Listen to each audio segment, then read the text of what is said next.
makikita mo maximum dyan. May mga maximum dyan na speed. Meron dyan 100. Meron din maximum na 80, 100, minimum na 40. Lagi. Wag lang bababa doon. Kasi pag sobrang baba, pwedeng abutan ka nung nasa likuran. Na. Focus mo lang, nasa unahan lang, tapos yung guhit na yan. So yung guhit sa kaliwa, guhit sa kanan, dapat nasa gitna ka lang yan. Kung mag-change siya ng late, tinan mo kung yung guhit, kung broken, solid. Dito naman po, wala naman po masyado nag-overtake po yan. Sa kaliwa lang po sila manggagaling lang. Kalimitan, minsan nandito pupunta doon. Minsan, kasi broken naman yun, so allowed naman na magkaroon. So, kung gusto mo mag-change ang lane, pwede. Kaya lang, syempre, alam mo dapat kung saan ka pupunta. Ganito, punta tayo ng Kalamba. So, dito ka lang sa side na to. So, para hindi ka na palipat-lipat. So, yung iba kasi nagmamadali. Diba? Gusto nilang madali. Nakita mo bagal yung nasa unahan. So, lilipat ka. So, focus ka lang. Ganito lang pag first time na driver. So, yung galaw medyo, relax lang. Hindi mo kailangan kailangan habulin sila. Okay? O kailangan abutin yung requirements sa kailangan. Hindi pwede. Kung anong kakayahan mo lang, wag lang babagsak lang talaga sa 20 yung takbo mo dyan. Unless kung traffic, syempre. Kung traffic, yan. Ayan. So, yan. Yung pakanan na yung kalambayan. So, dito pa lang, alalay ka na kagad sa brake. Yan. Nakaposisyon na kagad ang paa mo sa brake mo. Para mapabagal mo siya ng konti. Kasi kurbada siya. Ganito, maximum 40. So yung speed mo dapat nasa maximum, nasa 40 lang. Okay. Sige, sundan mo lang yan. Pag kurbadang kanan, itong guhit sa kanan, yan, sundan mo lang. Okay. So dagdagan ng gas kasi medyo pataas yan. Okay. Sundan mo lang.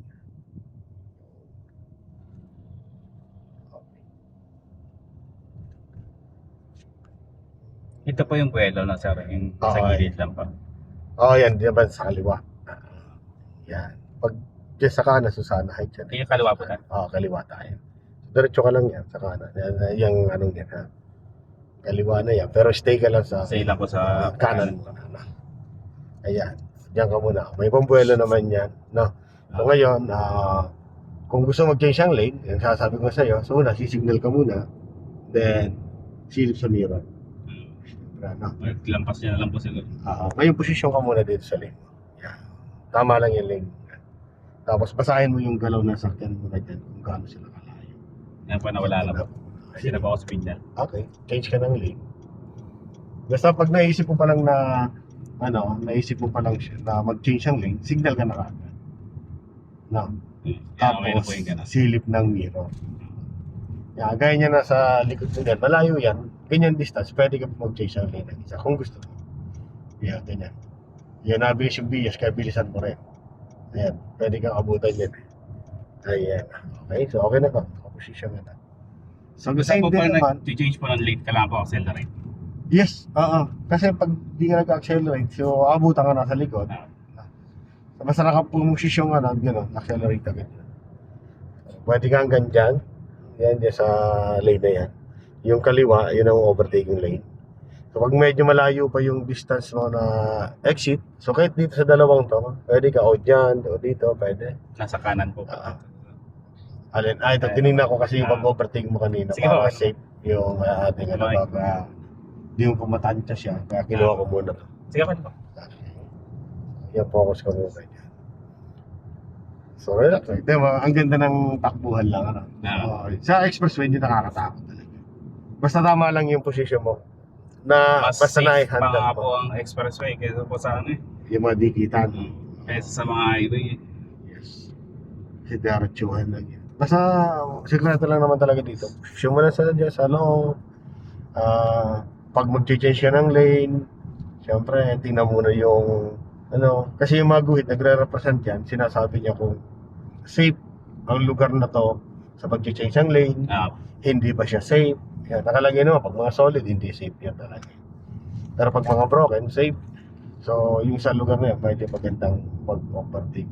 Pero lagi tayong, alerto pa rin. Signal, tapos tingin sa mirror. Okay? Huwag ka mag-change ang lane nang hindi ka natingin sa mirror. Huwag ka nagsisignal. Okay? Kasi, delikado yun.